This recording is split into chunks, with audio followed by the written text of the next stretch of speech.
जानिए कौन है सेंथिल बालाजी, क्यों पड़ी ईडी की इन पर रेड, जानिए क्या है इनका इतिहास।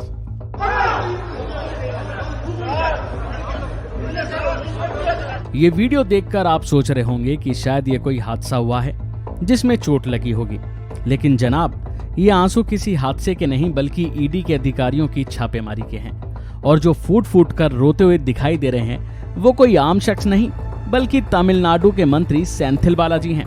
पहले आपको ताजा खबर बता दें, उसके बाद जानेंगे इनका इतिहास। तमिलनाडु में डीएमके नेता और बिजली मंत्री वी सेंथिल बालाजी को ईडी के अधिकारी छापेमारी पूरी करने के बाद उनको पूछताछ के लिए अपने साथ लेकर तो गए, लेकिन पूछताछ कर नहीं पाए क्योंकि अधिकारियों की पूछताछ से पहले ही मंत्री जी की तबीयत बिगड़ने लगी।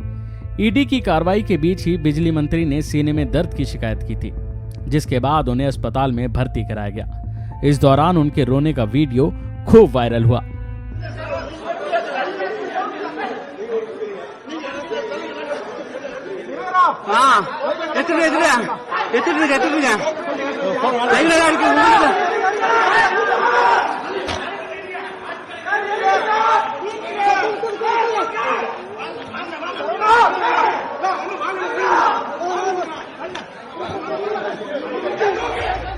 अब आपको बताते हैं इनके बारे में।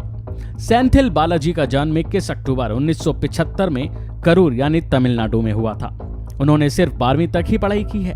सेंथिल बालाजी ने करूर आर्ट्स कॉलेज में बीकॉम में दाखिला लिया था, लेकिन अपनी पढ़ाई उन्होंने पूरी नहीं की। महज 21 साल की उम्र में उन्होंने राजनीति में कदम रख दिया था। बात की जाए राजनीति की तो सेंथिल बालाजी को डीएमके के डीके शिव कुमार की तरह माना जाता है। जिस तरह से कर्नाटक में कांग्रेस के लिए डीके शिव कुमार कई मौकों पर संकट मोचक साबित हुए, उसी तरह से सेंथिल बालाजी को भी डीएमके में अहम चुनावी रणनीतिकार के तौर पर देखा जाता है। इतना ही नहीं, सेंथिल बालाजी की गिनती डीएमके के शीर्ष नेताओं में की जाती है। पार्टी के अहम रणनीतिकार के तौर पर उन्हें जाना जाता है। कई मौकों पर वो पार्टी के लिए संकट मोचक भी साबित हुए हैं। सेंथिल बालाजी को पार्टी में नंबर 1 के नेता के तौर पर देखा जाता है। राजनीति में उनके कद बढ़ने की भी एक अलग कहानी है। सेंथिल बालाजी एआईडीएमके छोड़कर डीएमके में शामिल हुए। जब जयललिता का निधन हुआ था तो वह डीएमके में शामिल हो गए। एआईडीएमके छोड़ने के बाद स्टालिन की अगुवाई में डीएमके में सेंथिल बालाजी का कद लगातार बढ़ता चला गया और आज उनको पार्टी में नंबर 1 पर माना जाता है। तो वहीं ये जो ईडी की कार्रवाई हुई है, इसके पीछे भी 2024 में होने वाले लोकसभा चुनाव से जोड़कर इसको देखा जा रहा है।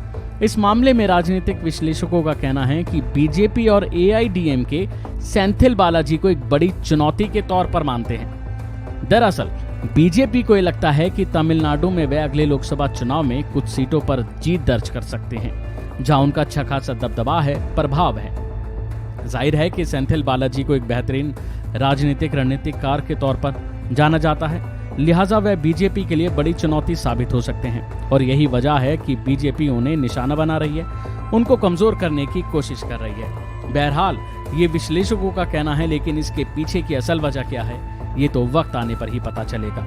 अभी के लिए फिलहाल इतना ही। खबरों में बने रहने के लिए देखते रहिए वन इंडिया हिंदी।